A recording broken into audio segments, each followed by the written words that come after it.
തിരുവനന്തപുരം വട്ടിയൂർക്കാവിൽ തമിഴ്നാട് സ്വദേശിയായ തൊഴിലാളിയോട് മില്ലുടമയുടെ കൊടും ക്രൂരത. ശമ്പളം നൽകാതെ 2 വർഷമായി സ്ഥാപനത്തിൽ നിന്ന് പുറത്തുവിടാതെ ക്രൂരമായി പീഡിപ്പിച്ചു.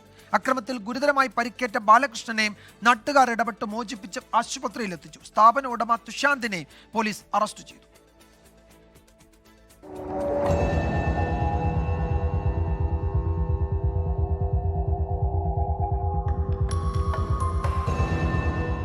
രണ്ടു വർഷം മുൻപാണ് തെങ്കാശി സ്വദേശിയായ ബാലകൃഷ്ണൻ വട്ടിയൂർക്കാവിലെ ഒരു ഫ്ലോർ മില്ലിൽ ജോലിക്ക് കയറുന്നത്.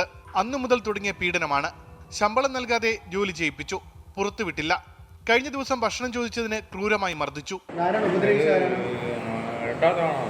ഇത് എത്ര നാളുകൊണ്ട് ഇങ്ങനെ പൂട്ടിയിട്ട് നിങ്ങളെ ഉപദ്രവിക്കുന്നു? കുറേ ദിവസമായിട്ട് വീട്ടിൽ ഭക്ഷണം അങ്ങനെ തരാറുണ്ടോ?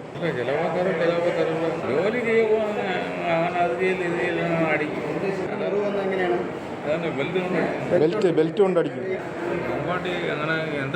നമ്മട്ടിയിട്ട് വെട്ടിയെന്നാ പറയുന്ന പുള്ളി. സംഭവം പറഞ്ഞ സ്ഥലത്തെത്തിയ നാട്ടുകാർ ബാലകൃഷ്ണന്റെ അവസ്ഥ കണ്ട് ഞെട്ടി. ശരീരമാസകലം മുറിവുകൾ, പലതും പഴുത്ത് പൊട്ടിയൊലിച്ച അവസ്ഥയിൽ, കൈവിരലുകൾ ഒടിഞ്ഞ് എല്ല് പുറത്തായ അവസ്ഥ.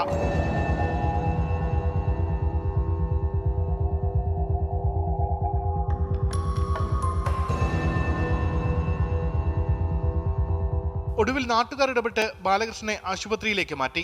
മില്ലുടമ വട്ടിയൂർക്കാവ് സ്വദേശി തുഷാന്തിനെ പൂജപ്പുര പോലീസ് അറസ്റ്റ് ചെയ്തു. ജാമ്യം ലഭിക്കാത്ത വകുപ്പുകൾ ചേർത്താണ് തുഷാന്തിനെ അറസ്റ്റ് ചെയ്തത്. ഉമേഷ് ബാലകൃഷ്ണൻ, 24 തിരുവനന്തപുരം. ലോകത്തെവിടെയായാലും ഏത് സമയത്തും 24 വാർത്തകളും ഓഗ്മെന്റഡ് റിയാലിറ്റി പാക്കേജുകളും എക്സ്പ്ലെയിനറുകളും വിശദമായി കാണാൻ ഞങ്ങളുടെ യൂട്യൂബ് ചാനൽ നിങ്ങൾക്ക് സബ്സ്ക്രൈബ് ചെയ്യാം.